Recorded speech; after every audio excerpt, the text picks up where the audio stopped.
देखिए आज की जो क्लास है रे ऑप्टिक्स हमने ऑफलाइन नहीं पढ़ा है, ये केवल ऑनलाइन, अब उसमें कोई था कोई नहीं था, इस तरह का सिस्टम था। और ऑनलाइन जब ये रे ऑप्टिक्स पढ़ाया गया तो वो कंप्लीट रे ऑप्टिक्स पढ़ाया गया है, मींस आईआईटी पीएमटी बोर्ड कोई चक्कर ही नहीं था। अब हम पढ़ेंगे नए सिलेबस के अकॉर्डिंग। तो सबसे पहले एक बार हम बोर्ड पे ध्यान दें जो लिखा हुआ सीबीएसई क्लास 12 सेशन 2021 के लिए जो चैप्टर 9 का आपका सिलेबस दिया गया है, यूनिट नंबर 6 है, चैप्टर नंबर 9। तो इसके सिलेबस में चैप्टर का नाम है ray optics and optical instrument. आपको बुक साथ लेके अटेंड करनी चाहिए आज वाली क्लास। पहले सुनो, दो पार्ट इसी तरह सीबीएसई ने दिया है syllabus. Ray optics, ray optics में आप एक नई चीज दिख रही होगी, शुरुआत ही कहां से, रिफ्लेक्शन। और ये डिलीटेड पोर्शन अलग से जो मेंशन करके मैंने लिख दिए, रिफ्लेक्शन पूरा डिलीट कर दिया। रिफ्लेक्शन इस साल के लिए सीबीएसई ने पूरा ही डिलीट कर दिया, ये काम है। और उसके बाद थोड़ा सा मैं टॉपिक्स पे नजर डालूं, फिर मैं आगे बढ़ूंगा। रिफ्रैक्शन ऑफ लाइट, देन अगला टॉपिक है टीआईआर एंड इट्स एप्लीकेशन। उनकी एप्लीकेशन में ही एक अच्छा टॉपिक है ऑप्टिकल फाइबर, जिन पे काफी अच्छे सवाल उनके आ सकते हैं। देन है रिफ्रैक्शन एट स्फेरिकल सरफेसेस, ठीक है, जिसका एक फॉर्मूला होता है n2/b - n1/u = n2 - n1/r, और उसका प्रूफ बोर्ड एग्जाम में आ जाता है सीधा, वो आना चाहिए हमें। उसके बाद thin lens formula 1/v - 1/u = 1/f। Lens makers formula 1/f = n lens upon n surrounding -1 × 1/r1 - 1/r2। सारी चीजें भी प्रूफ होनी चाहिए। पावर ऑफ लेंस, अब बच्चे तो याद करके चले जाते हैं कि पावर होता है रेसिप्रोकल। पावर रेसिप्रोकल किसका, फोकल लेंथ का, वो तो कहीं से निकल के आता है, उसकी डेफिनेशन क्या होती है वो सब हमें देखना होगा। नेक्स्ट है combination of thin lenses in contact, बस इन कांटेक्ट, दूर वाले नहीं, केवल कांटेक्ट वाले, और उसका फॉर्मूला भी हम जानते हैं 1/f equal to 1/f1 plus 1/f2। Next है refraction of light through a prism. कुछ बच्चों के दिमाग में था कि भाई शायद डिस्पर्जन हटा दिया इस साल, ऐसा कहीं नहीं है, ये डिलीटेड टॉपिक में कहीं डिस्पर्जन नहीं है। जब प्रिज्म आ गया ऐसा थोड़ी दिया कि रिफ्रैक्शन ऑफ मोनोक्रोमेटिक लाइट, ये तो मोनोक्रोमेटिक भी हो सकती है और पॉलीक्रोमेटिक भी, कोई सा भी पार्ट हो सकता है, refraction of light through prism. उसके बाद चैप्टर का सेकंड पार्ट आता है ऑप्टिकल इंस्ट्रूमेंट। इसमें देखो सब कुछ इस सिलेबस में कोई पोर्शन डिलीट नहीं किया। माइक्रोस्कोप, एस्ट्रोनॉमिकल टेलीस्कोप, उसके अंदर रिफ्लेक्टिंग भी पढ़ना है और रिफ्रैक्टिंग भी पढ़ना है, ठीक है। मैग्नीफाइंग पावर इनकी हमें पढ़नी होगी, एंड देयर मैग्नीफाइंग पावर। जो पोर्शन हटा है ना इनका, टेलीस्कोप का, माइक्रोस्कोप का, वो वेव ऑप्टिक्स से हटा है बोर्ड के लिए। और इस साल कौन सा पार्ट हटा दिया, रिजॉल्विंग पावर, वो वेव ऑप्टिक्स का यहाँ का नहीं। अच्छा, नीचे इस चैप्टर के डिलीटेड पोर्शन अलग से लिख दिए। रिफ्लेक्शन ऑफ लाइट हटा दिया, स्फेरिकल मिरर हटा दिया, मिरर फॉर्मूला हटा दिया। स्कैटरिंग ऑफ लाइट एक छोटा सा टॉपिक था, स्कैटरिंग ऑफ लाइट, जो भी यहाँ से हटा दिया गया। इसमें ब्लू कलर ऑफ स्काई, ये 10th 11th पे भी बच्चे पढ़ लेते हैं। Red appearance of sun at sunrise and sunset. तो कुल मिला के हमें हमारा सिलेबस तो समझ आ गया है क्या है क्या नहीं है ना। अब इसमें अगर हम आज की क्लास की बात करें तो केवल और केवल एक चीज करेंगे, बस ये आज की जो क्लास चलेगी इस पहले टॉपिक पे ही चलेगी, मतलब टीआईआर जहां आएगा वहां मैटर खत्म हो जाएगा, ठीक है। ऐसा नहीं कि रिफ्रैक्शन ऑफ लाइट पूरा ही हो जाएगा, ये तो रिफ्रैक्शन भी है सब कुछ, लेकिन टीआईआर से पहले का पार्ट आज हम पढ़ रहे हैं, ठीक है। और अपनी, क्योंकि पीछे जब पढ़ा होगा, पता नहीं आपने पढ़ा नहीं पढ़ा, उस समय तो बहुत डिटेल में हमने पढ़ लिया, लेकिन अब हमें कॉम्पैक्ट वे में पढ़ना है, लेकिन एनसीईआरटी का एक एक पार्ट क्लियर करते हैं। तो अपनी बुक खोलिए जहां से हम शुरुआत करेंगे, और आप टॉपिक 9.3 है रिफ्रैक्शन, आपकी पार्ट सेकंड में टॉपिक 9.3 है जहां रिफ्रैक्शन स्टार्ट होता है। कितने पेज नंबर पे है बुक में, 316 पेज नंबर, वो निकाल लीजिए। पेज नंबर 316, ये आगे की लाइन 4 बच्चे बैठे, लेकिन एक के पास भी किताब नहीं है, पीछे है वही हैं, 2 किताबें, उससे पिछले में, चलिए ठीक है, कम से कम बुक होनी चाहिए आज की क्लास के लिए। देखिए तो अभी रिफ्रैक्शन, यहां से शुरुआत करते हैं रिफ्रैक्शन की। और रिफ्रैक्शन का मतलब तो इतना सा है कि भाई रे का मीडियम चेंज होना। लाइट रे इस मीडियम में थी, अब दूसरे मीडियम में चलेगी, यही है आपका रिफ्रैक्शन, ठीक है। शुरुआत में ही इसमें आता है कि लॉज ऑफ रिफ्रैक्शन, ये अगले पेज पे ही नंबर 1 नंबर 2 दो लॉज आपको दिए गए हैं। इसमें मुझे ज्यादा कुछ बताने की जरूरत नहीं है। पहला rule, incident ray, refracted ray and the normal to interface point of incidence all lie in the same plane. मैं एक बार इसको हटा दूं ना सिलेबस पार्ट, ठीक है, ताकि हम अपना चैप्टर स्टार्ट करें फिर आगे। आज का जो टॉपिक है वो मैं छोड़ रहा हूं, बाकी हटा रहा हूं। अब इस टेक्स्ट बुक में थ्योरी पार्ट में टीआईआर से पहले और रिफ्लेक्शन के अंदर जो भी कुछ होगा आज हम सारा पढ़ लेंगे, ठीक है। कुछ बच्चों को ये लगा कि शायद इंस्ट्रूमेंट हटा दिए, इंस्ट्रूमेंट बिल्कुल नहीं हटाए। पूरा 5 नंबर का सवाल आ सकता है ऑप्टिकल इंस्ट्रूमेंट से, तो ढंग से हमें देखना ही होगा। तो हम जो अपनी शुरुआत कर रहे हैं that is from laws of refraction. आज की क्लास की शुरुआत हो रही है लॉज ऑफ रिफ्रैक्शन के साथ।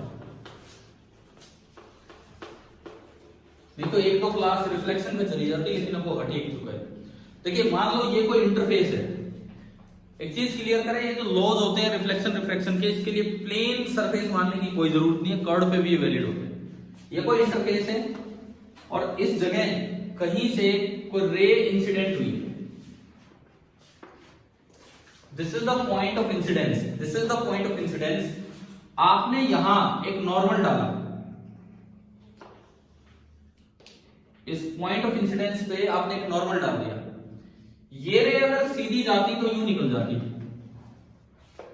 लेकिन ये रे बेंड होगी या तो टुवर्ड्स द नॉर्मल या अवे फ्रॉम द नॉर्मल। और हम जानते हैं सपोज ये रेयर मीडियम एंड सपोज ये डेंसर। रेयर और डेंसर मास डेंसिटी के हिसाब से डिफाइन नहीं होता, ऑप्टिकल डेंसिटी के हिसाब से। मींस अगर इस मीडियम में लाइट तेज चल रही थी, दूसरे में धीरे हो गई है, तो वो डेंसर में काउंट होगा और पहला रेयर। यहां लाइट की स्पीड तेज है और यहां लाइट की स्पीड कम है, तो ये पाया गया है कि ये रे किधर बेंड हो लेती है, टुवर्ड्स द नॉर्मल। ये जो रे होगी ये टुवर्ड्स द नॉर्मल बेंड हो जाएगी। इस इंसिडेंट रे का एंगल नॉर्मल के साथ होता है एंगल ऑफ इंसिडेंस, और ये जो एंगल है ये आपका होता है एंगल ऑफ रिफ्लेक्शन। एक एंगल आई, एक एंगल आर, इस तरह से होता है, ठीक है। अब लॉज ऑफ रिफ्लेक्शन रिफ्रैक्शन दो हैं। पहली बात, ये इंसिडेंट रे, ये रिफ्रैक्टेड रे, और ये normal at the point of incidence, they all lie in the same plane. ये रूल क्यों जरूरी है? कई बार बच्चों को लगता है यार इसकी क्या इंपॉर्टेंस है, दूसरा रूल है जो स्नेल्स लॉ की तरफ देखते वो काम का है। ये रूल क्यों जरूरी है? इसलिए जरूरी है कि आप खाली एंगल एंगल में रिलेशन नहीं, ये रे आई, ये नॉर्मल बना रखा है, अब पता नहीं इंसिडेंट रे यूं निकाल दो, इंसिडेंट रे यूं निकाल दो, इंसिडेंट रे पीछे की तरफ चली, सॉरी रिफ्रैक्टेड रे बाहर यूं आ जाए, नीचे की तरफ आ जाए, पीछे की तरफ चल जाए, तो ऐसा कुछ भी नहीं होगा। इस प्लेन में जहां नॉर्मल और आपकी इंसिडेंट रे है, उसी प्लेन में आपको क्या बनानी पड़ेगी? रिफ्रैक्टेड रे। देखो इस नॉर्मल के साथ आर एंगल पे लाइन इस प्लेन में भी हो सकती है, और आर ही एंगल पे लाइन बाहर भी हो सकती है, आर ही एंगल पे लाइन अंदर भी हो सकती है पीछे की तरफ। समझ आ रहा है क्या पहले रूल की जरूरत क्यों पड़ी? अगर आपसे पूछा जाए कि जब स्नेल्स लॉ हमें आई और आर में रिलेशन देके आर निकलवा ही देता है, सपोज आर निकल के आ गया 30 डिग्री, फिर फर्स्ट लॉ की जरूरत ही क्यों पड़ रही है? आर 30 डिग्री पे तो इनफाइनाइट रेज आप बना सकते हो। ये नॉर्मल है नीचे की तरफ, इससे 30 डिग्री बाहर, 30 डिग्री इधर, 30 डिग्री इधर, 30 डिग्री अंदर पीछे, तो यूं तो इनफाइनाइट रेज हो जाएगी। अगर आप दूसरे रूल से आर निकाल लेते हो तो एक ही रे फिक्स कैसे करोगे? जो इंसिडेंट रे और नॉर्मल का जो प्लेन है, उस प्लेन में 30 डिग्री पे जो रे जाएगी वही आपकी क्या बनेगी? रिफ्रैक्टेड रे। तो फर्स्ट रूल की इंपॉर्टेंस समझ में आ गई है। ये सवाल आ सकते हैं इस तरह से, कोई ऐसा सवाल बना के पूछ ले वहां पे कि सपोज आपने sine i sine r ratio से निकाल लिए स्नेल्स लॉ लगा के, और आर आ गया 30 डिग्री। अब पूछे फिर बताओ फर्स्ट लॉ ऑफ रिफ्रैक्शन की जरूरत क्यों पड़ी? तो आपको यही बताना होगा कि भाई नॉर्मल के साथ 30 डिग्री पे तो इनफाइनाइट रिफ्रैक्टेड रेज बन जाएंगी, पूरा एक कोन बन जाएगा 30 डिग्री पे। तो उनमें से एक ही रे सेलेक्ट होगी। कौन सी रे सेलेक्ट होगी? जो इंसिडेंट रे और नॉर्मल के प्लेन में लाई करती होगी। तो ये इंपॉर्टेंस है फर्स्ट लॉ की। बिना फर्स्ट लॉ के, in the absence of first law, there would be infinite refracted rays. समझ आ गया है ना पहला पॉइंट? ठीक है, ये तो आपका फर्स्ट लॉ है। Second law, the ratio of sine of angle of incidence to the sine of angle of refraction is constant. देखिए दूसरा रूल ये है, एंगल ऑफ इंसिडेंस ये होता है और एंगल ऑफ रिफ्रैक्शन ये। दूसरा rule sine i upon sine r, this is called, अभी आऊंगा मैं इसको क्या बोलते हैं क्या नहीं, ये एक कांस्टेंट। पहला रूल कि जो इंपॉर्टेंट बात है वो क्लियर हुई नहीं, फर्स्ट रूल क्यों इंपॉर्टेंट है, ठीक है। अब मैं दूसरे रूल पे आता हूं कि भाई sine i by sine r constant होते हैं और इसको इन्होंने सिंबल दिया है n21। अब n21 का क्या मतलब है, n is the standard symbol for refractive index. कई बुक्स म्यू भी यूज करती हैं, लेकिन वैसे एनसीईआरटी हमेशा n ही यूज करके चलती है, ठीक है। तो देखिए n21 का क्या मतलब है, n21 is the refractive index of medium 2 with respect to medium 1। और ये कैसे डिफाइन होता है वो सुनिए, कैसे डिफाइन होता है वो सुनिए। सपोज यहां पे लाइट की स्पीड थी v1 और यहां पे लाइट की स्पीड है v2। इस डायग्राम के अकॉर्डिंग v1 ज्यादा है कि v2? v1, क्योंकि ये रेयर मीडियम है, यानी कि ये हम बोल सकते हैं कि v1 is greater then v2। अब देखिए n21 का क्या मतलब है, n21 रिफ्रैक्टिव इंडेक्स किस मीडियम का, सेकंड। तो डिनोमिनेटर में लिखो सेकंड मीडियम में स्पीड, सेकंड मीडियम में स्पीड कितनी है v2 विद रेस्पेक्ट टू कौन सा मीडियम, फर्स्ट मीडियम में जो स्पीड है वो ऊपर लिखनी है v1। ये होता है n21 की डेफिनेशन। आपसे पूछ लिया जाए क्या n21 की वैल्यू 1 से छोटी हो सकती है, बिल्कुल हो सकती है। देखो इतनी जल्दी गलत जवाब नहीं दे रहे हमें, सुनो सुनो इधर सुनो। n21 refractive index of a medium है विद रेस्पेक्ट टू वैक्यूम नहीं है। विद रेस्पेक्ट टू वैक्यूम अगर आप किसी भी मीडियम का रिफ्रैक्टिव इंडेक्स लिखते हो तो वो हमेशा 1 से बड़ा होता है। विद रेस्पेक्ट टू वैक्यूम अगर आप किसी भी मीडियम का रिफ्रैक्टिव इंडेक्स लिखेंगे तो नीचे तो मीडियम में स्पीड आएगी, और with respect to vacuum, vacuum में तो लाइट की स्पीड सबसे ज्यादा होती है, तो डिनोमिनेटर छोटा हो गया और न्यूमरेटर बड़ा हो गया तो वो 1 से बड़ा आ जाएगा। समझ आ रहा है क्या? ये बात याद रखो, किसी भी मीडियम का refractive index with respect to vacuum हमेशा 1 से बड़ा होता है, लेकिन with respect to any other medium वो 1 से बड़ा भी हो सकता है या फिर 1 से छोटा भी हो सकता है। ये है आपका स्नेल्स लॉ, और इसको हम अगर सिंपली दूसरे तरीके से कैसे याद करते हैं वो सुनिए। इसी चीज को थोड़ा आसान, ये ठीक है जो एनसीईआरटी फॉर्मेट है वो मैंने यहाँ बताया, इसी चीज को हम थोड़ा सा आसान बना के अगर देखें तो दूसरे तरीके से हम इसको किस तरह से याद करते हैं, अब मैं उस पर आता हूं।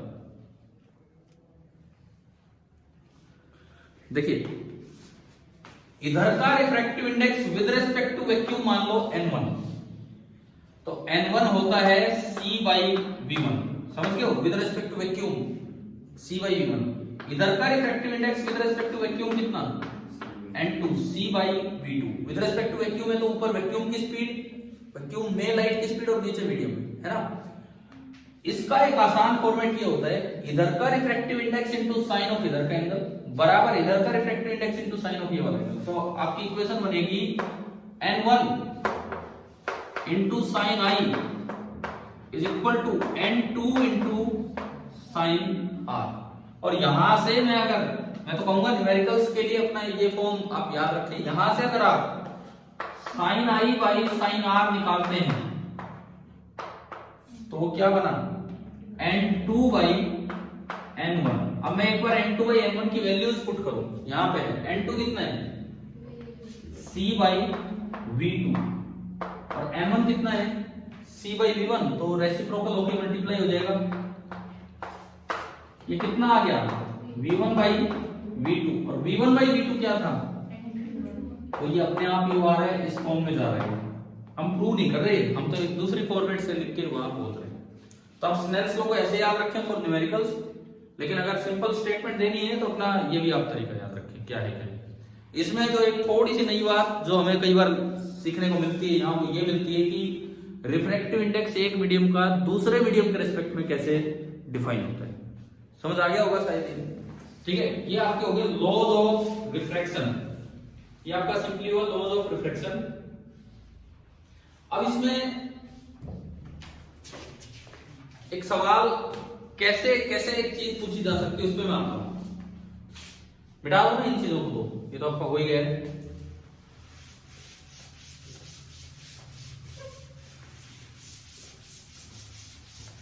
भाई आप लोगों को बोर्ड विजिबल है क्लियरली?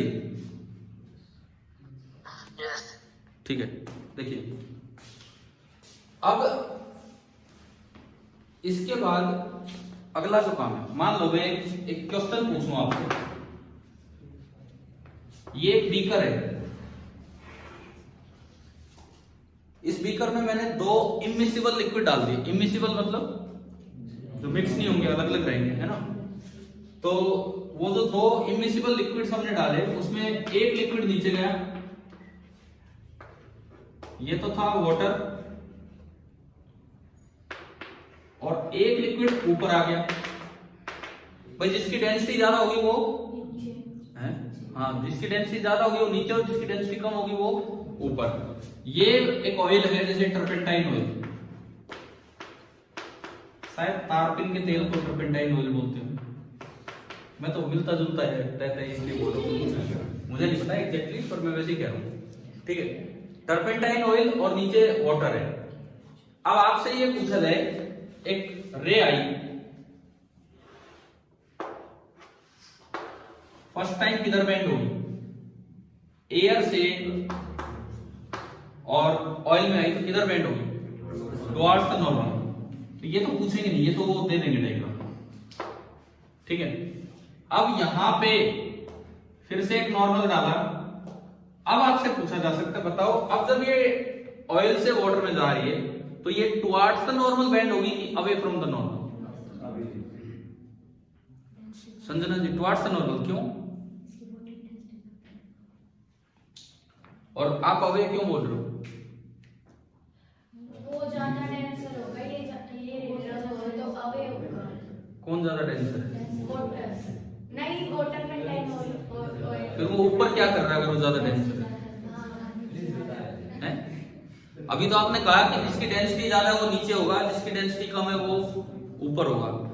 भाई आप में से कोई बच्चा बताए, कोई भी बच्चा, कि ये टुवर्ड्स द नॉर्मल बेंड होगा, टर्पेंटाइन से वाटर जब जाएगी रे, टुवर्ड्स द नॉर्मल बेंड होगा या away from the normal? Towards the normal sir. Towards the normal. हाँ जी गोपाल गंडा, आप बताओ। टुवर्ड्स द नॉर्मल, सभी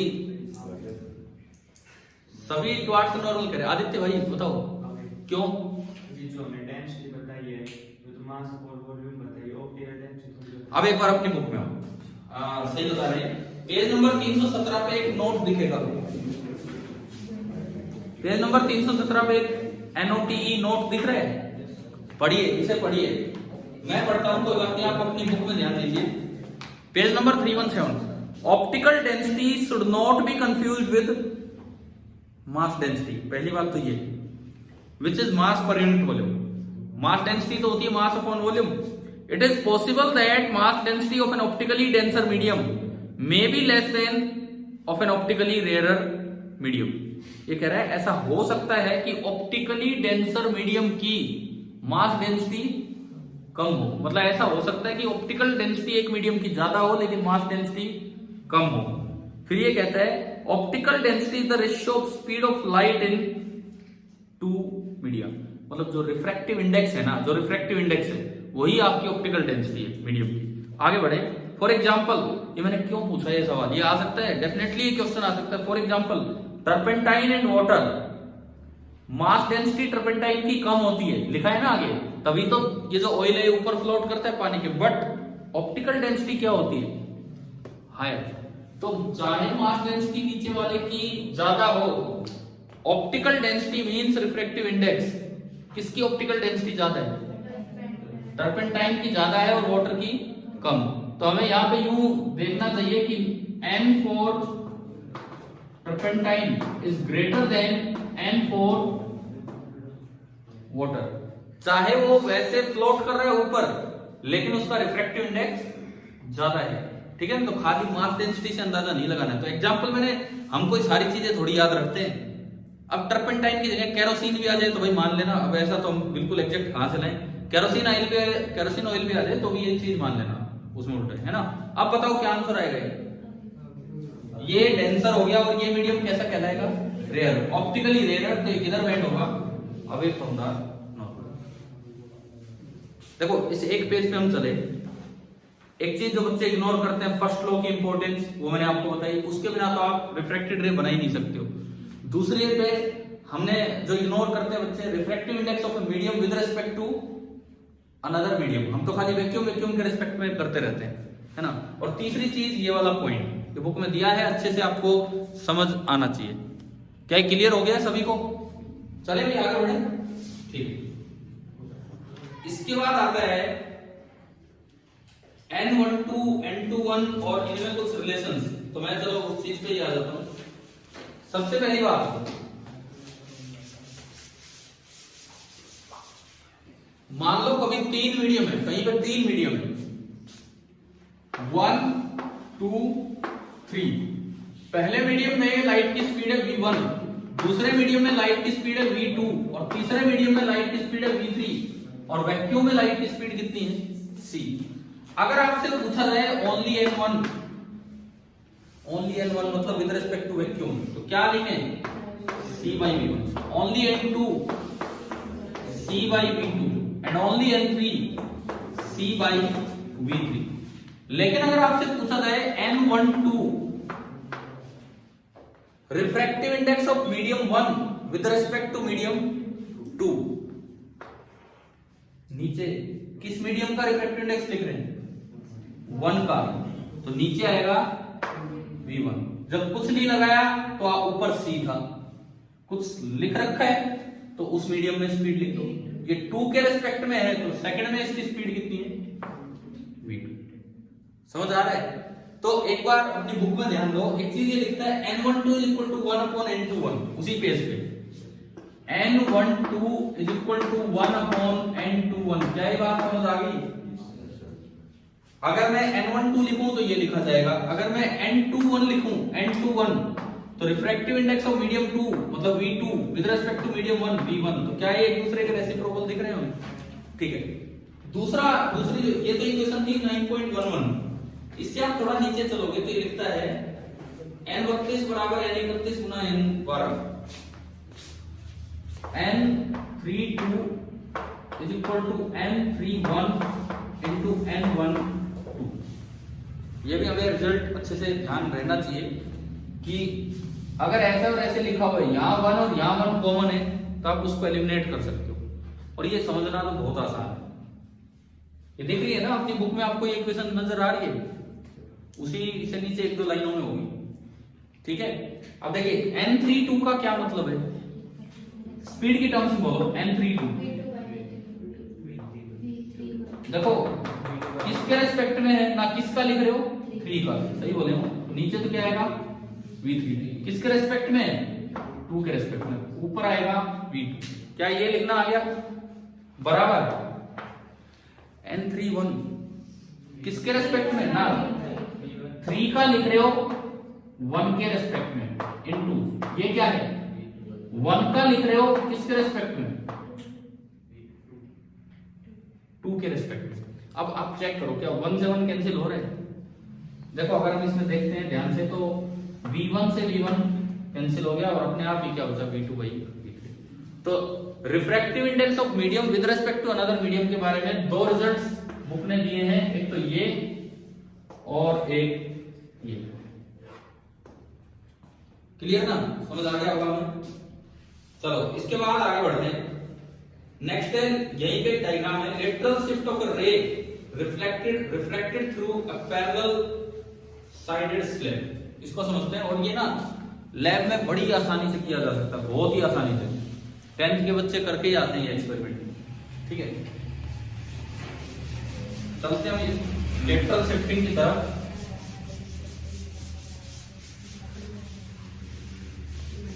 आप सबने ये lateral shifting through rectangular glass पे किया था 10th क्लास में, ढंग से परफॉर्म किया था, मेजरमेंट किया था।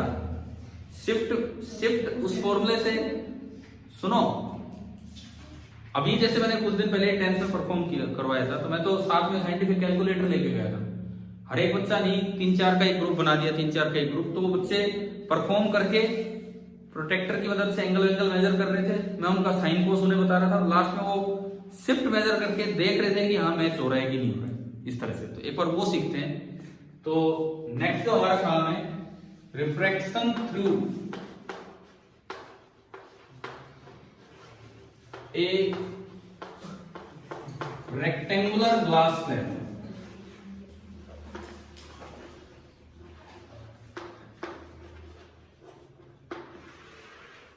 Refraction through a rectangular glass slab, ये चीज हम समझे।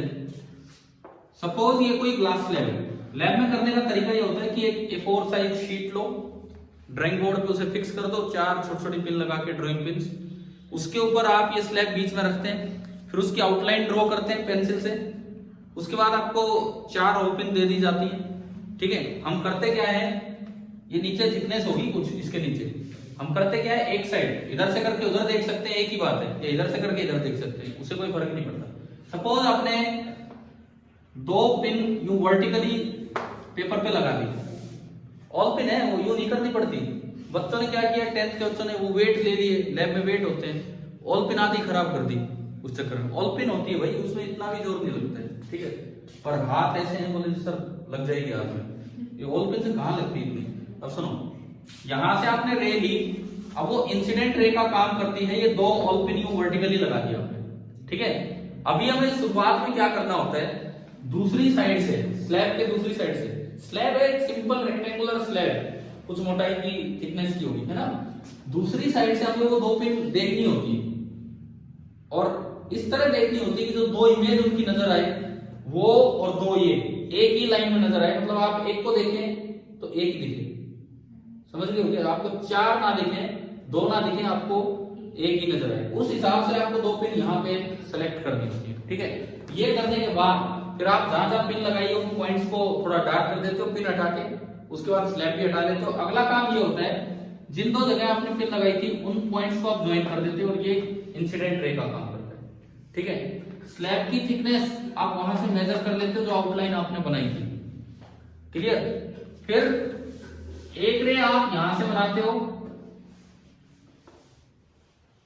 जो बाहर जो आपने 2 पिन लगाई थी उनको हटा के एक उसको ज्वाइन कर देते हो, उसके बाद आप अंदर इसको ज्वाइन करते हो, इस पॉइंट को इस पॉइंट से यू ज्वाइन करते हो। ठीक है, उसके बाद क्या होता है, आप इसको थोड़ा आगे एक्सटेंड कर देते हो, ये डैश डैश डैश हमने दिखाई।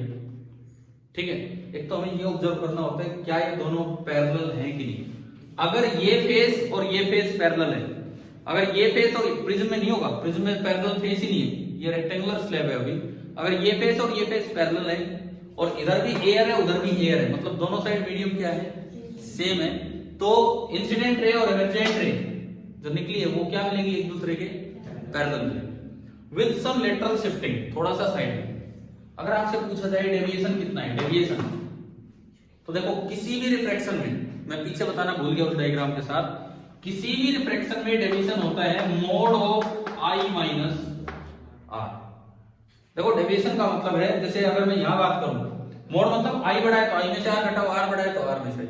यहां बात करें, ये नॉर्मल कहीं बनानी है, एक नॉर्मल ये बना, और क्योंकि ये दोनों फेस पैरेलल हैं तो इनके नॉर्मल भी कैसे बनेंगे, एक दूसरे के पैरेलल। ये आपने 2 नॉर्मल बनाए। अब देखो I1 R1 I2 R2 बनाते हैं। I1 R1 पहली रे का नॉर्मल के साथ एंगल I1 और रिफ्रैक्टेड रे का एंगल R1। फिर यहां ये इंसिडेंट रे का अगली बार ये नॉर्मल है तो ये आपका एंगल कितना होगा, I2, और फिर जो ये रे बाहर निकली उसका नॉर्मल के साथ एंगल क्या होगा, R2। क्या ये 4 एंगल समझ आ गए। अब पहले रिफ्रैक्शन में आप बताओ I1 बड़ा है कि R1, I1। तो जो पहला डेविएशन है वो डेविएशन ऐसे दिखाया जाएगा, ये इधर की तरफ, डेविएशन विद डायरेक्शन आप बताते हैं, विद डायरेक्शन। पहला डेविएशन रे इतना बेंड होगी, डेविएशन नंबर 1 होगा I1 माइनस R1, और ये है सेंस क्लॉकवाइज, इस तरह घूम रहे हैं। फिर आप सेकंड पे चलो, सेकंड डेविएशन जब आप देखोगे तो ये रे ना यूं निकल रही थी, यूं, और ये इतना बेंड होगी, इतना, ये आपका होगा डेविएशन नंबर 2। इस बार I बड़ा है कि R बड़ा है, तो जो डेविएशन नंबर 2 होगा वो होगा R2 माइनस I2, और ये कैसे होगा, एंटी क्लॉकवाइज। अगर आप मेजरमेंट करते हैं ना, बिल्कुल R1 और I2 बराबर मिलेंगे, और आप इसका रीजन दें कि R1 और I2 क्यों बराबर मिलते हैं, ज्योमेट्री से इसका क्या रीजन है। भाई ये दोनों लाइनें पैरेलल नॉर्मल, और ये एक ट्रांसवर्सल और ये अल्टरनेट इंटीरियर एंगल, कुछ तो समझ आया होगा, इसलिए R1 I2 दोनों बराबर मिलेंगे। दूसरी बात, I1 और R2 भी बराबर मिलते हैं, इसका क्या रीजन है। मेजरमेंट जब हम करते हैं तो जितना I1 मिलता है उतना एग्जैक्ट R2 मिलता है, उसका रीजन है स्नेल्स लॉ, उसका रीजन है स्नेल्स लॉ। आप इधर लगाओ स्नेल्स लॉ, ये एयर है, एयर मानो वैक्यूम मानो कुछ भी मानो, ठीक है। एयर का थोड़ा सा ज्यादा होता है 1.00029, उस पर आएंगे अभी थोड़ी देर में, अभी रुको। ये एयर है और इधर है ग्लास, ग्लास का रिफ्रैक्टिव इंडेक्स है, और ये बाहर फिर से एयर है।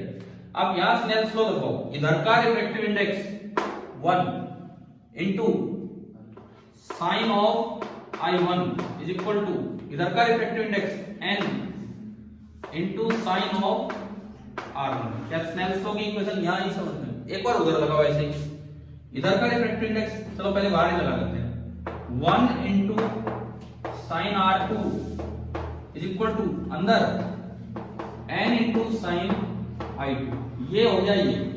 अब आप एक चीज देखो, अभी थोड़ी देर पहले आपने ज्योमेट्री से बताया अल्टरनेट इंटीरियर एंगल, R1 बराबर I2, R1 बराबर I2, तो यार इसमें अगर मैं R1 की जगह I2 रख दूं तो क्या ये साइड और ये साइड सेम नहीं होगी। अगर मैं इसमें R1 की जगह I2 रख दूं तो क्या ये साइड और उसकी भी वो साइड सेम होगी। जब दो इक्वेशन में एक साइड सेम है तो दूसरी साइड भी इक्वली होगी, यानी कि 1 into sine I1 is equal to 1 into sine R2। जब साइन I1 साइन R2 के बराबर है, दोनों एक्यूट एंगल है, it means I1 is equal to R2। तो यहां से एक और चीज हमारे पास आई स्नेल्स लॉ की मदद से कि I1 is equal to R2। अब देखो आप, अब एक चीज समझिए, derivation number 1 I1 minus R1, derivation number 2 R2 minus I2। R2 की जगह में क्या लिख सकता हूं, I1, और I2 की जगह में क्या लिख सकता हूं, R1। तो क्या मैं इसको I1 माइनस R1 भी बोल सकता हूं, I1 माइनस R1, बताओ बोल सकते हैं ना, ठीक है। और ये भी I1 माइनस R1 है, ये क्लॉकवाइज है और वो एंटी क्लॉकवाइज, तो नेट डेविएशन कितना है, 0। समझ आ गया, समझ आया। तो इसका मतलब है कि जो एमर्जेंट रे है और इंसिडेंट रे है वो क्या है, एक दूसरे के पैरेलल। ये आ सकता है सवाल, तो आपको करके आना चाहिए लास्ट तक, जैसे मैंने बताया, मैं लिख नहीं रहा बोर्ड पे, लेकिन मैंने आपको बता दिया कैसे होगा। समझ आ रहा है ना, ये इसमें पुट करनी होंगी वैल्यूज और फिर दिखाना होगा। नेट डेविएशन अगर दोनों सेम सेंस में होते तो जुड़ जाते, अपोजिट सेंस में है तो घटेंगे, और दोनों इक्वल है तो इसलिए घट के कितना आ गया, 0। तो अगर डेविएशन पूछा जाए तो वो तो होगा 0, अगर दोनों फेसेस एक दूसरे के पैरेलल हैं और बाहर एयर और एयर मतलब सेम मीडियम। क्लियर होगी ये बात। दूसरी बात, शिफ्ट कितना होगा, शिफ्ट वो यहां से आप इस पे डालो एक परपेंडिकुलर। बच्चों ने जब ये एक्सपेरिमेंट किया लैब में, स्केल की मदद से मेजर कर लिया, 2 लाइनें कितनी दूरी पे हैं, क्लियर है ना। ये तो इसको मैंने शिफ्ट बोल दिया, शिफ्ट को मैं एस से डिनोट कर रहा हूं थोड़ी देर के लिए। एस हमने कहा कि ये लेटरल शिफ्टिंग है। अब देखो पहले तो इसका फॉर्मूला क्या है वो, और फिर एक्सपेरिमेंट करो तो ये वेरीफाई भी हो जाता है क्या है क्या नहीं, ठीक है। इसकी शिफ्टिंग का फॉर्मूला देखिए क्या है, एस। कैसे कैसे लिखे हम ये फॉर्मूला, कैसे, तो थोड़ी सी ज्योमेट्री लगाओ, ये टी है, ये भी टी है, R1 हम मेजर कर ही लेते हैं। यहां से ये लेंथ बताओ, ये बीच वाली लेंथ सपोज कीजिए मैं L बोल दूं, L। इस ट्रायंगल में कोस R1 कितना होगा, इस राइट एंगल ट्रायंगल में कोस R1, इस वाली ट्रायंगल में अगर आप कोस R1 निकालें, कोस ऑफ R1, तो वो आ रहा है कितना, T बाई L। मैंने क्या किया, यहां से L निकाल दिया और L की वैल्यू आ गई T अपॉन कोस R1। ये मेरे पास L आ गया T अपॉन कोस R1, है ना। अब चलो ऊपर वाली राइट एंगल ट्रायंगल पे, इस पे साइन डेल्टा 1 कितना होगा, इसमें sine delta 1 perpendicular S by hypotenuse L, 90 के सामने हाइपोटेन्यूज। अब मैं इस ट्रायंगल पे आया और मैंने लगा दिया साइन ऑफ डेल्टा 1, और वो हो गया S बाई L। मुझे S चाहिए, शिफ्ट चाहिए, तो यहां से शिफ्ट कितना आ गया, L into sine of delta 1, बस फाइनल आंसर ही आने वाला है। यहां से जो शिफ्ट बना S is equal to L का क्या फॉर्मूला है, T थिकनेस, थिकनेस मतलब जिसमें से स्लैब में से ये निकली है वो वाली साइड, थिकनेस T अपॉन नीचे क्या है cos r1, T upon cos r1 और into sine of del 1। Del 1 जो होगा आपका वो आपको यहां से दिख ही रहा है कितना है, I1 माइनस R1। फर्स्ट जो फेस है वहां से आ जाएगा, तो sign of I1 minus R1। दरअसल ये शिफ्टिंग का फॉर्मूला होता है, और 10th क्लास के बच्चों ने, मैंने 12th में नहीं 10th में ये एक्सपेरिमेंट करवाया था, तो उन बच्चों ने ये एक एक चीज मेजर की। एक साइंटिफिक कैलकुलेटर मेरे पास था, 4-5 ग्रुप या पता नहीं 8 ग्रुप में एक्सपेरिमेंट किया, ये सारी वैल्यूज पुट करके देखी तो शिफ्ट बिल्कुल सही मैच हो रहा था कि हाँ इतना ही निकल गया। साइंटिफिक कैलकुलेटर की जरूरत इसलिए पड़ी है, साइन आ गया 18 डिग्री, तो कहां से हम वैल्यू लेके आए, तो उससे फिर फटाफट हम निकाल रहे थे। लेकिन जो भी 7-8 ग्रुप थे हर एक में ये शिफ्ट मैच हो गया था। ठीक है, तो ये कोई वैसे ही नहीं है कि किताबी ज्ञान है, ये असल में होता है लैब में इस तरह से। चलिए बताओ, refraction through parallel rectangular glass plate आ गया समझ क्या है। ठीक है, इवन आप एक चीज समझो, चाहे बीच में इसके अलग अलग मीडियम कर दो, इसी के पैरेलल आप अलग अलग इंटरफेस बना लो, यहां तक N1, यहां तक N2, यहां तक N3, फिर भी अगर सारे इंटरफेसेस एक दूसरे के पैरेलल हैं, एक जनरल रिजल्ट बता रहा हूं, और इधर और उधर मीडियम सेम है, तो हमेशा इंसिडेंट रे और इमर्जेंट रे क्या मिलेंगे, एक दूसरे के पैरेलल।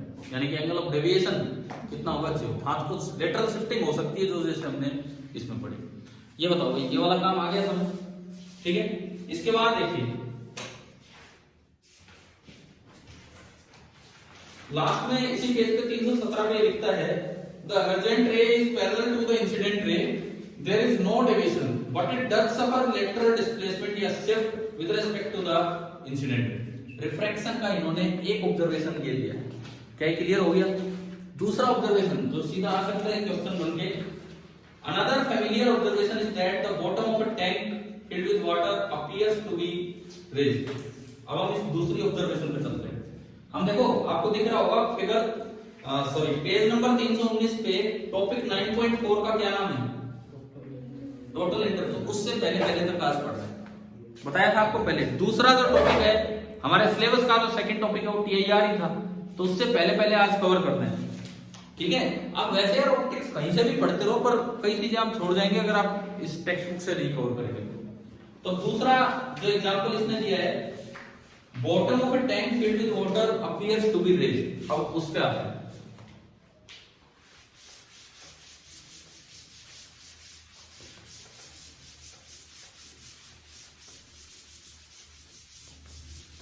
बताओ, जैसे कभी अगर आप नहाते हो, तो नहाते तो खैर आप रोज हो कोई बात नहीं है, नहाते जब हो तो उसमें कभी भाई एक तो क्या होता है आजकल फवारे चला के नहाने लगे, तो उसमें तो ये ऑब्जर्वेशन ही नहीं हो सकता है। आपने बाल्टी भर रखी है पानी की, ठीक है, उसमें आप नहा रहे हो, नहाते नहाते आपका ध्यान पानी की तरफ चला गया, तो यूं बताओ क्या जो बॉटम है वो रेंज दिखता है कि नहीं। मतलब अगर आप बाहर से देखेंगे तो बाल्टी की गहराई ज्यादा दिखेगी, और ऊपर से झांक के देखेंगे तो बाल्टी की गहराई कम दिखेगी, होता है ना ऐसा। ठीक है, तो ये क्या है, अब हम उस चीज पे आते हैं, क्यों है मतलब ऐसा। सपोज ये वैसे अभी तो टेक्स्ट बुक में, यहाँ तो थ्योरी में छोटा सा पार्ट है, मुझे लगता है जहां तक मुझे ध्यान है एक्सरसाइज में इसी चीज पे स्लैब का यूज करके क्वेश्चंस लिए, अभी नहीं बाद में लेंगे, या आप घर से करेंगे वो काम, पहले आज देखते हैं इस चीजें। ये आपने एक रेक्टेंगुलर ग्लास स्लैब लिया और इसके अंदर हमने पानी भर दिया,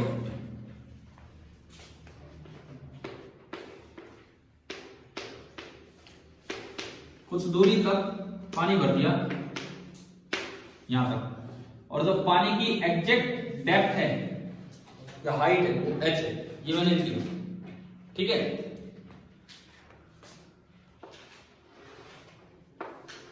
ये आपकी आंख है, आप इसमें जाके देख रहे हैं कि भाई कैसे कितना डेप्थ पे ये है इसका बेस।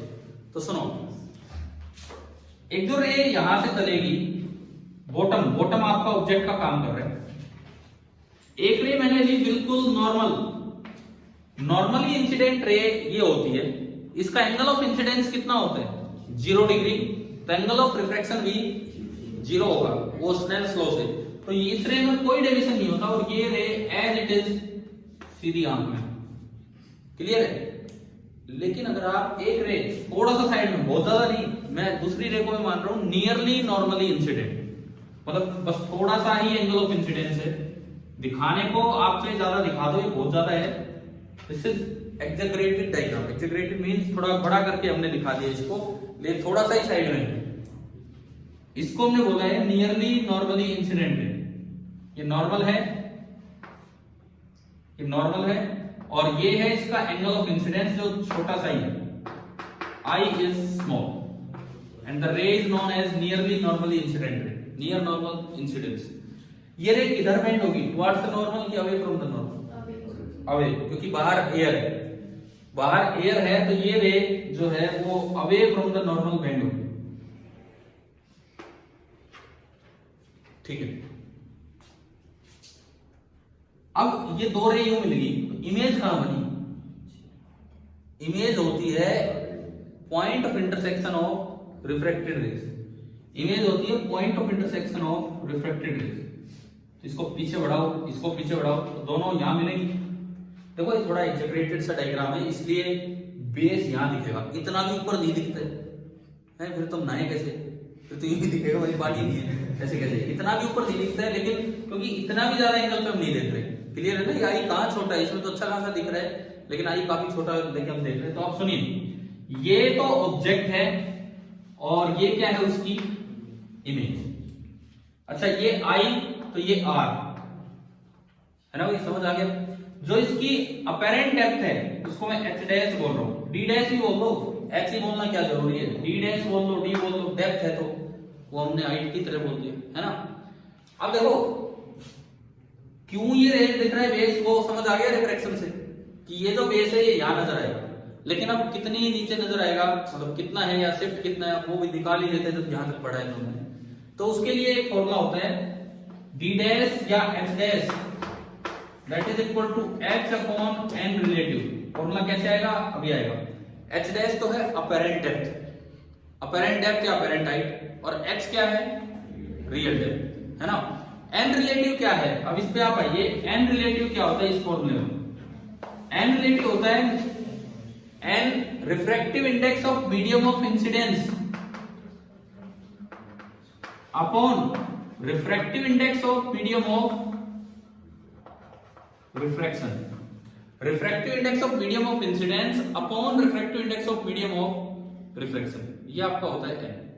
समझ आया, मींस ये एन रिलेटिव। अब यहां इस रे में बेंडिंग हुई है, इस रे में बेंडिंग हुई है, तो मीडियम ऑफ इंसिडेंस कौन सा है, वाटर, और मीडियम ऑफ रिफ्लेक्शन एयर। समझ आया। तो यहां पे अगर मैं देखता हूं तो this is N water upon N air, N water upon N air. आपने ये इसमें पुट किया तो आपका एच डैश निकल के आ रहा है H upon N water by N air. N air तो नियरली 1 होता है, एन एयर जो है वो तो नियरली 1 होता है, और जो एन वाटर होता है वो 1 से तो बड़ा ही है, 4/3 के आसपास। तो आप ये बताओ डिनोमिनेटर 1 से बड़ा है, क्योंकि डिनोमिनेटर 1 से बड़ा है, since N water is greater than N air, तो इसका मतलब यहां से नजर आ रहा है कि H dash is less than H, इसीलिए हम ये थोड़ा सा रेज दिखता है ऊपर की तरफ। क्या ये रिफ्लेक्शन से कैसे होता है, समझ आ गया। दिस फॉर्मूला, ये जो फॉर्मूला है,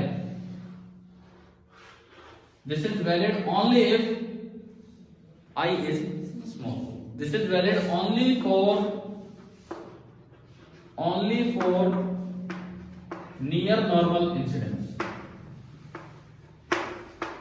only for near normal incidence. अब बोर्ड में आएगा तो नियर नॉर्मल इंसिडेंस ही आएगा, नहीं तो फिर हम वो भी पढ़ाते हैं आपको कि अगर आप साइड से देख रहे हैं तो ये कहां देखें, ठीक है ना। अभी उस पर नहीं जा रहे हैं। अब ये आया कैसे फॉर्मूला, आया कैसे फॉर्मूला, देखो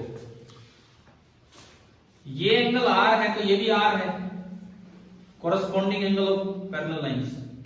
समझ आया। और ये एंगल आई है तो ये भी आई है alternate interior angle. Alternate interior angle, क्या ये दो छोटे छोटे एंगल बनाए दिख गए आपको?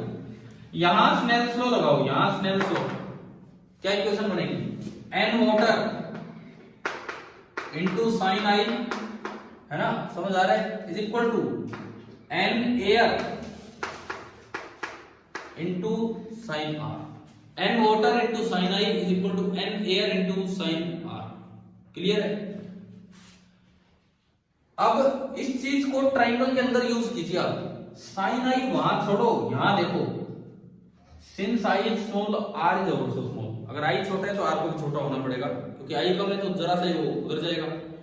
और for small I and R, for small I and are,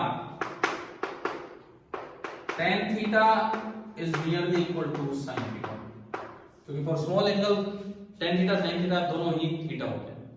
अगर ये नियर नॉर्मल इंसिडेंस ना हो तो यहां ब्लॉक हो जाएगा काम, फिर आपको एग्जैक्टली ही जाना पड़ेगा। अगर ये नियर नॉर्मल इंसिडेंस नहीं है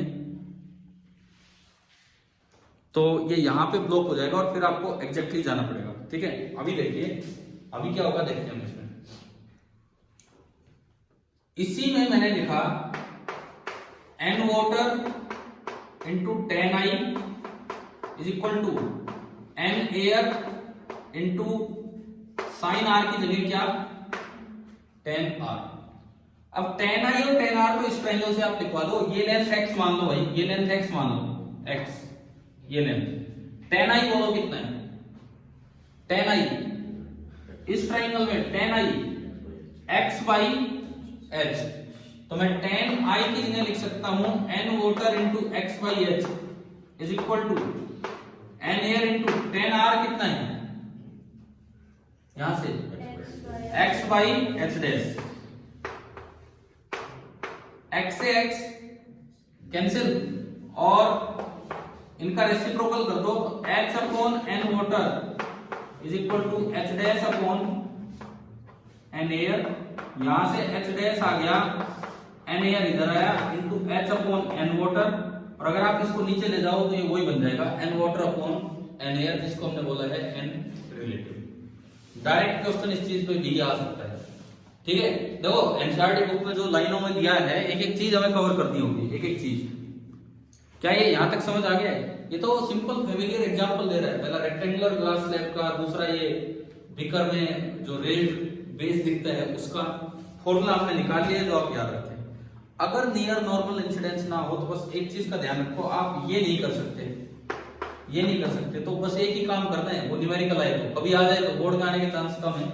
अगर आ जाए तो यहां तो आपने साइन थीटा को क्या लिख दिया, टेन थीटा, वहां क्या होगा टेन आई निकाल के, टेन आई निकाल के साइन आई निकालो जैसे ट्रिग्नोमेट्री से निकालते हैं, टेन आर निकाल के साइन आर निकालो जैसे ट्रिग्नोमेट्री से निकालते हैं। समझ गए हो ना कैसे? मतलब ये हाइपोटेन्यूज वाली लेंथ है क्योंकि तो थोड़ा सा फर्क पड़ेगा और कुछ नहीं। बाकी अभी तो ये पार्ट यहां तक समझ आ गया। इसके बाद तीसरा एग्जाम्पल, अब ये लिखता है refraction of light through atmosphere. अब सुनो, ये मैं आपको होमवर्क के लिए दे रहा हूं ये वाला पार्ट, क्योंकि मैं फिर एक और चीज, ब्लू कलर में भी तो कुछ है, हम वो भी तो कुछ भी तो कवर करेंगे ना। अभी ये सब टीआईआर से पहले हम जा रहे हैं, तो आपकी बुक में अब ये जो पार्ट बचा है सुनाई, रिफ्रैक्शन ऑफ लाइट वाला पैराग्राफ, ये तो मैंने आपको पढ़ा दिया H1 H2 H और H' बोल के, ये तो हो ही गया अभी डायग्राम। ठीक है, एक earth observer sun beyond the horizon above the horizon, वो दिखा रखा डायग्राम। क्या सूर्य उगने से पहले उग जाता है? उगने से पहले उग जाता है मतलब एडवांस सनराइज हो जाता है क्या? हुआ नहीं, उससे पहले ही सनराइज हो गया, है ना।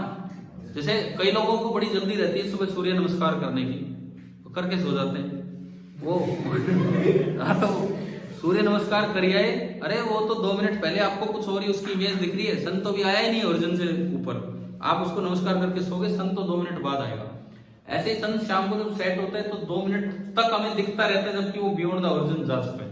इनका क्या कारण है ये आप पढ़ेंगे अगले पैराग्राफ में। या फिर सन की शेप दिन में तो स्फेरिकल दिखती है, शाम के टाइम थोड़ी ओवल शेप हो जाती है, अंडाकार शेप में हो जाते हैं। इनके क्या कारण है ये आप इस पैराग्राफ में पढ़ेंगे। इसके नीचे एक सोल्ड एग्जांपल है, वो भी जरूर करेंगे। तो ये तो इतना पार्ट तो है आज का होमवर्क, ताकि मैं अभी अगले पार्ट पे चलूं, ठीक है। इसके बाद देखो ये ब्लू कलर में क्या दिया है, इसके marks the drowning child, lifeguard and Snell's law. डूबता हुआ बच्चा, लाइफ गार्ड बचाने वाले, एंड स्नेल्स लॉ। वहां कहां आ गया स्नेल्स लॉ? डूबता हुआ बच्चा, ऑप्टिक्स का कोई लेना देना नहीं, ऑप्टिक्स का कोई लेना देना नहीं, वहां कहां आ गया स्नेल्स लॉ। चलिए अब वो समझते हैं, बिठा दूंगा इसे, ठीक है। सन वाला काम आप पढ़ के आएंगे अपने आप, ठीक है।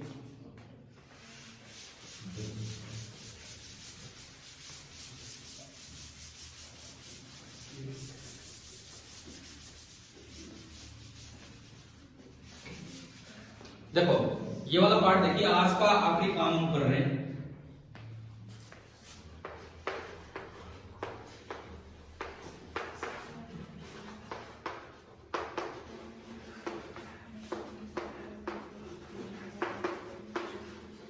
Drowning child and Snell's law.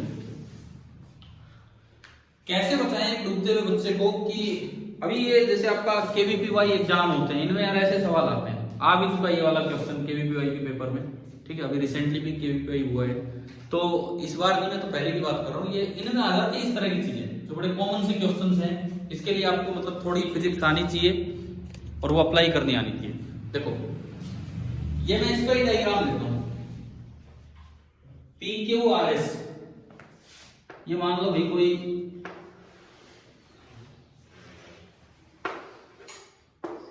पानी है यहाँ पे, ठीक है। कोई लेक हो सकती है, कुछ भी हो सकता है, ये स्विमिंग पूल भी हो सकता है इस तरह से।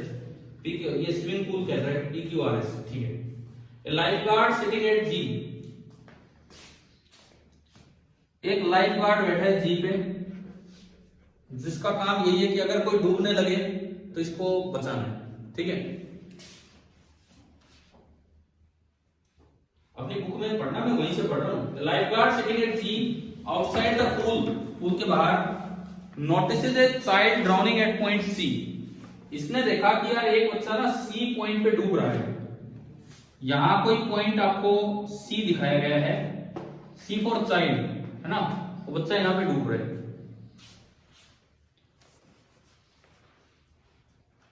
The guard wants to reach the child in the shortest possible time. क्यों भाई? मतलब एक अब यहीं पे बात आती है, आपसे पूछा जाए कि आपको शॉर्टेस्ट पाथ से जाना चाहिए कि नहीं, तो फिर ये तो नहीं लिख रहे, ये तो कुछ और लिख रहे, क्यों झूठ बोलते रहते हो? शॉर्टेस्ट पाथ लिखा है क्या इसने? शॉर्टेस्ट पाथ की तो मैं बात करूं, सपोज आप कुएं पे रहते हो, कुएं पे मतलब आपका घर खेतों में है कहीं बाहर, ठीक है। ये रोड है, ये रोड है, आपका घर उधर है, मुझे घर दिख गया, शॉर्टेस्ट पाथ तो ये है, उतार दो गाड़ी खेत में, है? सबसे जल्दी पहुंच जाओगे क्या? या रोड जाओगे तब जल्दी पहुंचोगे? बताओ ना, शॉर्टेस्ट पाथ ही क्या सबसे पहले पहुंचाता है क्या आपको? नहीं ना। इसका मतलब शॉर्टेस्ट टाइम इंपॉर्टेंट है, ना कि शॉर्टेस्ट पाथ। यही बात समझ आ गई? अब आगे पढ़ते हैं। The guard wants to reach the child in the shortest possible time, ताकि उसे बचाया जा सके। उसकी डेड बॉडी थोड़ी बाहर लानी है, उसको बचाना है, बात ये है, ठीक है। Let SR be the side of the pool between G and C। ये SR है, be the side of the pool, PQRS। ये क्या हो गया? वो अरे यार इसने जैसे लिखा है ना, मैं वैसे लिख देता हूँ। ये इसने इसको नाम दिया, पता नहीं ABCD मुझे नहीं आती, किसी नहीं आती, क्या हो गया? ठीक है, PQSR। कोई नहीं, इन्होंने पूल का नाम ही ऐसा दिया है। तो अब सुनिए, तो ये SR वो साइड मानी जो G और C के बीच में, क्लियर है? G for guard and C for child, इस तरह से इन्होंने नाम दिए यहाँ पे। अच्छा, इसके बाद सुनिए, should he or C take a straight line path between GAC, between G and C। He or C मतलब ये जो भी गार्ड है, लड़का लड़की जो भी है, एक तरीका तो ये है कि चल भाई स्ट्रेट लाइन पाथ से गया। स्ट्रेट लाइन पाथ तो डेफिनेटली शॉर्टेस्ट पाथ है, इससे छोटा पाथ तो हो ही नहीं सकता है बिटवीन G एंड C। तो ये लिखता है क्या इसको इस पाथ से जाना चाहिए, in which the BC in water would be the shortest, ना मैं थोड़ा आगे चला गया, शुड ही, ठीक है, और GBC in which the path BC in water is shortest, या ये कहता है कि इसको इस पाथ से जाना चाहिए,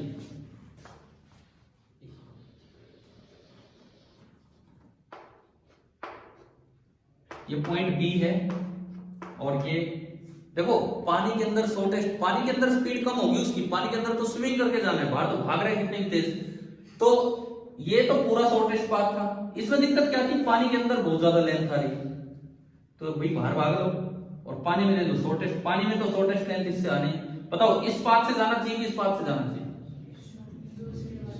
बताओ, फिर स्नेल्स लॉ आ गया, ना इससे जाना चाहिए ना इससे जाना चाहिए। अब सुनो, आप करवाओगे बच्चे को यार, हैं वो उसके पास शॉर्टेस्ट टाइम में पहुंचना है, शॉर्टेस्ट टाइम में, ना मुझे इस पहले पाथ से जाना है ना मुझे इस दूसरे पाथ से जाना है, समझ आ रहा है? अभी और सुनो आगे क्या लिखता है, और सम अदर पाथ GXC, या ये कहता है कि मैं कोई और पाथ लूं, मैं कोई और पाथ चूज करूं, ये तीसरा पाथ, इस पॉइंट को नाम दे दिया X, और यहां से जाके मैं यूं बेंड हुआ, यहां से जाके यूं बेंड हुआ, दिस इज पाथ नंबर 3।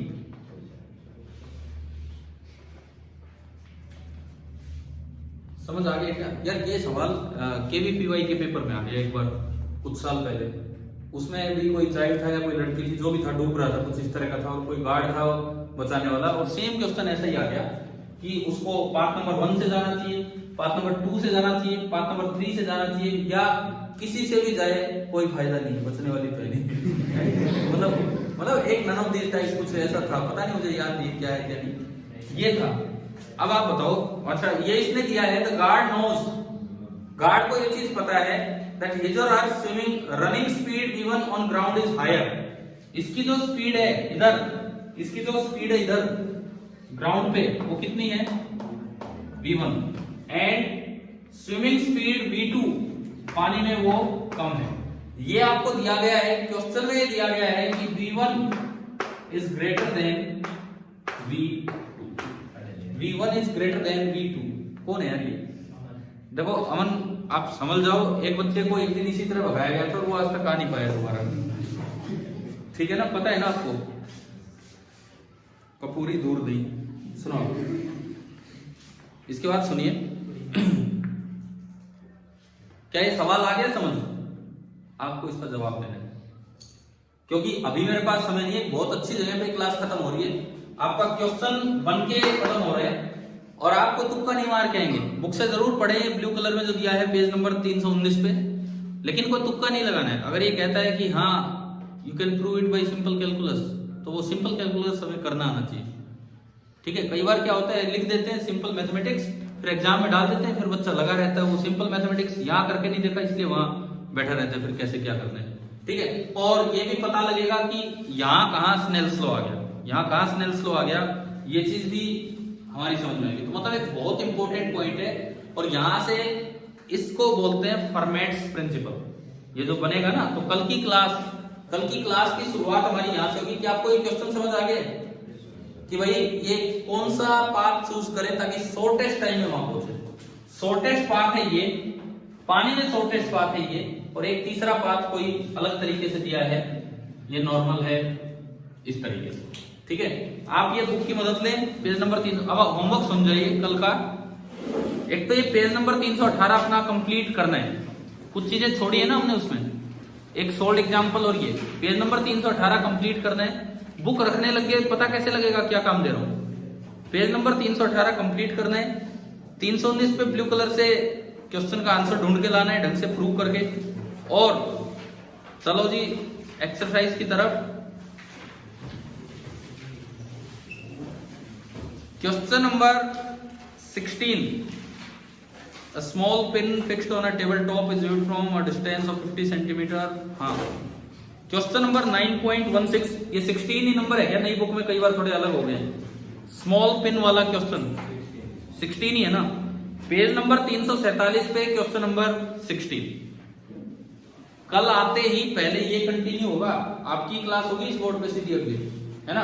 आते ही ये कंटिन्यू होगा और जो जो काम दिया है एनसीईआरटी क्वेश्चन नंबर 16 और अंदर सॉल्व एग्जाम्पल जो दिया है वो कल करके लाएंगे इतना काम। ठीक है, तो आगे कल मिलते हैं। Thank you.